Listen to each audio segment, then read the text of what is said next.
भारतरत्न मिळाला पाहिजे सगळ्यांची मागणी आहे। आजच्या जयंती निमित्ताने काय सांगणार साहेब? आता लोकशाहीर अण्णाभाऊ साठे हे तर लोकशाहीर तर होते, परंतु ते मोठे अत्यंत साहित्य सम्राट होते आणि शाळेमध्ये न गेलेला जो मातंग समाजाचा जो व्यक्ती होता त्याने एवढ्या मोठ्या कादंबऱ्या लिहिलेल्या आहेत की त्यांची जी बुद्धी होती ती अत्यंत चाणाक्ष होती आणि गिरणीमध्ये काम करत असतानाही त्याने आपलं साहित्य निर्माण केलेलं आहे आणि दलित समाजाच्या मातंग समाजाच्या जागृतीसाठी त्यांचं मोठं फार मोठं योगदान आहे। आज सगळ्या महाराष्ट्रभर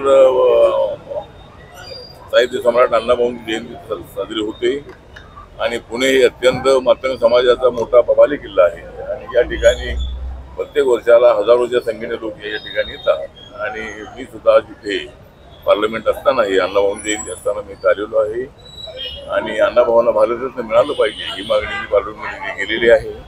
त्याच्या पद्धतीचं पत्र जे आहे ते माननीय अमित शहा यांना दिलेलं आहे आणि अण्णाभाऊंना भारतरत्न किताब मिळाला पाहिजे ही रिपब्लिकन पक्षाची मागणी आहे, मंत्री म्हणून माझी मागणी आहे आणि मी नक्की त्यासाठी प्रयत्न करणार आहे। साहेब फक्त जयंतीच्या वेळेसच अण्णाभाऊ साठे यांना भारतरत्नाची मागणी होत असते, मात्र जयंती झाल्यानंतर त्या मागणीकडे विसर पडतो असं दिसतोय, पण अनेक वर्षांपासून ही मागणी होती। ही मागणी आहे म्हणजे एक महात्मा फुलेंना भारतरत्न मिळावा अशा पद्धतीची मागणी आहे, अण्णाभाऊंना भारतरत्न मिळालं पाहिजे अशी मागणी आहे आणि अण्णाभाऊंचे मोठे योगदान आहे, महात्मा फुलेंचं योगदान आहे। जरूर मी नरेंद्र मोदी यांच्याशी चर्चा करणार आहे आणि मी तशा पद्धतीने पत्र लिहिलेलं आहे। त्यामुळे अण्णाभाऊंसारखं जे व्यक्तिमत्व आहे हे व्यक्तिमत्व अत्यंत बलाढ्य व्यक्तिमत्व आहे।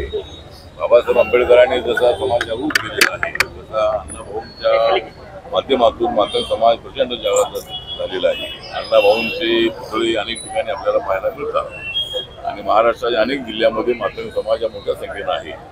दलित समाजामध्ये बौद्ध समाजानंतर मोठी ताकद असणारा मातंग समाज आहे आणि या मातंग समाजासाठी तसं अण्णाभाऊ साठे विकास महामंडळ स्थापन करण्यात आलेलं आहे आणि मातंग समाजाच्या उत्थानासाठी राज्य सरकार प्रयत्नशील आहे।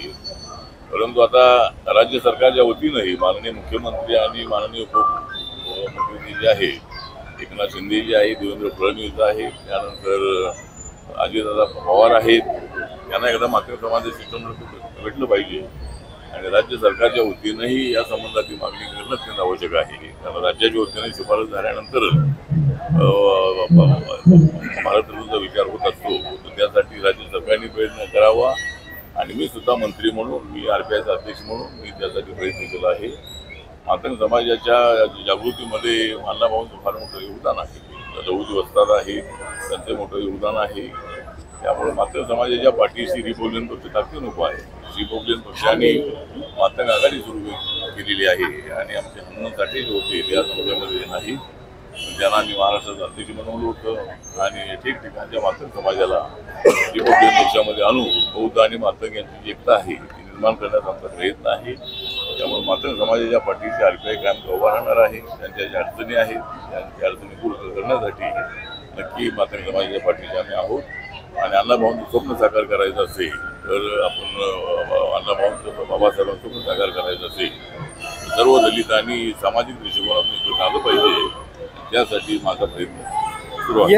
SC/STच्या कोट्या संदर्भात जो निर्णय झालाय त्याबाबत काय म्हणणं आहे तुमचं? कॅटेगरी सब कॅटेगरीज SC/STचा कोटा सब कॅटेगराईज करण्याचा जो निर्णय सुप्रीम कोर्टाने मागणी आहे म्हणजे अनेक ठिकाणची मागणी आहे। महाराष्ट्रामध्ये मातंग समाजाला कॅटेगरी मिळावी अशा पद्धतीची मागणी आहे, त्याचा विचार राज्य सरकारने करावा। मातंग समाज हा मोठ्या संख्येनं महाराष्ट्रामध्ये आहे आणि आरक्षणाचा फायदा त्यांना होणं अत्यंत आवश्यक आहे, त्यासाठी कॅटेगरीची मागणी आहे, त्याचा विचार राज्य सरकारने करायला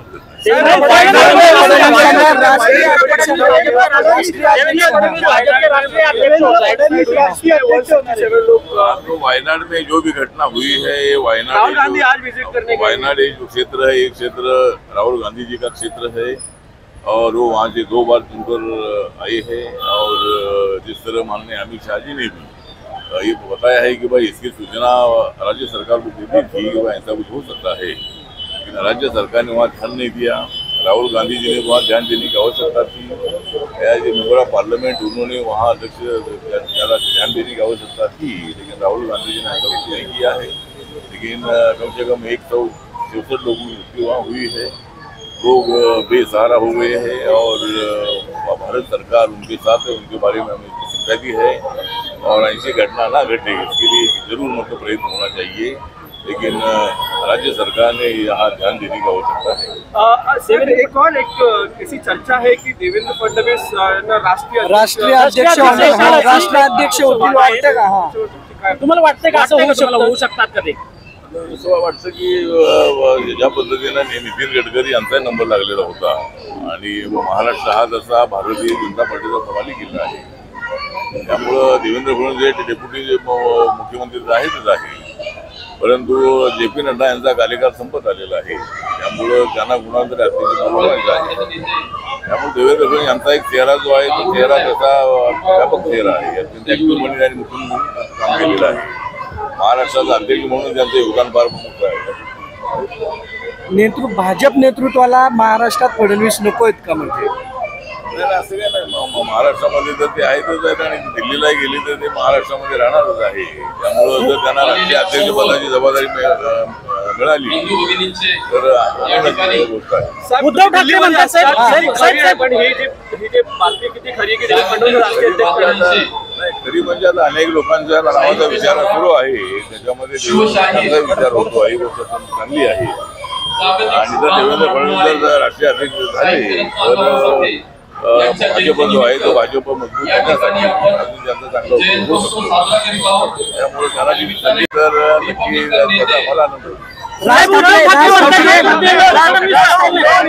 राज ठाकरे म्हणतात की पुण्याची दुर्दशा झाली आहे, पूर येऊन गेला पुण्यात. राज ठाकरे म्हणतात की सर्व जबाबदार हे सगळे. मला असं वाटतं की अलीकडे पुणे शहरामध्ये पाण्यामुळे लोकांचे फार मोठे बेहाल झालेले आहेत. मोठ्या प्रमाणामध्ये घरामध्ये पाणी शिरलेलं आहे, गोरगरिबांची घरं उद्ध्वस्त झालेली आहे. त्यांनी कमवलेले सगळं जे काय त्याची प्रॉपर्टी आहे, कपडे आहे, धान्य आहे, इतर काही सामान आहे, सगळं पूर्णपणे उद्ध्वस्त झालेलं आहे. या सर्वांचा जो पंचनामा आहे तो पंचनामा झाला पाहिजे आणि करून राज्य सरकारच्या वतीनं ज्यांचं नुकसान झालेलं आहे त्याला नुकसान भरपाई मिळाली पाहिजे. पण पुन्हा अशी घटना होऊ नये.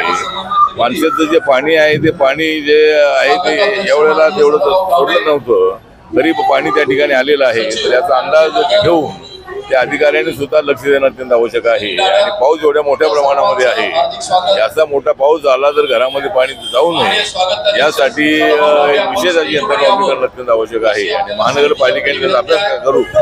पुण्यामध्ये अनेक वेळेला हे प्रकार घडलेले आहेत, अनेक वेळेला ते पाणी केलेलं आहे. त्यामुळं कायमचा बंदोबस्त करण्यासाठी त्याच्यामध्ये काहीतरी विशेष रणनीती तयार करणं अत्यंत आवश्यक आहे. आणि लोकांचे हाल होणार नाही याची काळजी राज्य सरकार आणि महानगरपालिकेने घेतली पाहिजे अशी माझी त्यांना देवेंद्र फडणवीसांना आव्हान दिलं. एक तर राजकारणात देवेंद्र फडणवीस राहतील किंवा मी राहील असं म्हणतात. अशा प्रकारची टीका केली. मला वाटतं की राजकारणामध्ये दोघे राहतील. म्हणजे आणि राजकारण जे आहे ते राजकारण एकाच राजकारण होत नाही आहे. त्याला एक विरोधक आणि एक म्हणजे अशा पद्धतीचं असतं. त्यामुळं माननीय उद्धव ठाकरे जे म्हणतात एक तर ते राहतील नाही तरी ते राहतील. पण माझी दोघांना विनंती आहे की दोघांनी राजकारणात राहिलं पाहिजे आणि दोघी माझी चांगली मित्र आहे. त्यामुळं असं आव्हान देऊन मला वाटतं एवढं जाणार नाही आहे. आणि त्यामध्ये देवेंद्र फडणवीस यांनी काय एकनाथ शिंदेना फोडलं असं नाही आहे, तर एकनाथ शिंदे नाराज होते. उद्धव ठाकरे यांना मुख्यमंत्री बनण्याच्या वेळेलाच एकनाथ शिंदेना मुख्यमंत्री बनवायला पाहिजे होतं. त्यांना मुख्यमंत्री बनवलं असतं तर कदाचित ते बाहेर आले नसते. त्यामुळे एकनाथ शिंदे जे आहेत ते एकनाथ शिंदे आमच्या आलेले आहेत. त्यामुळं देवेंद्र फडणवीस यांनी त्यांना फोडलेला आहे. हा जो त्यांची चीड आहे ती चीड त्यांनी मनातून काढून टाकावी. आणि ही चीड त्यामुळं मला असं वाटतं की दोघांनी मला वाटतं दोघांची चांगली संबंध होते आणि पुन्हा एकदा दोघांची मैत्री व्हावी अशी आमची इच्छा आहे. पुढचा मुख्यमंत्री कोण? मग पुढचा मुख्यमंत्री जर यांचा काही वाद मिटला नाही तर मी आहे.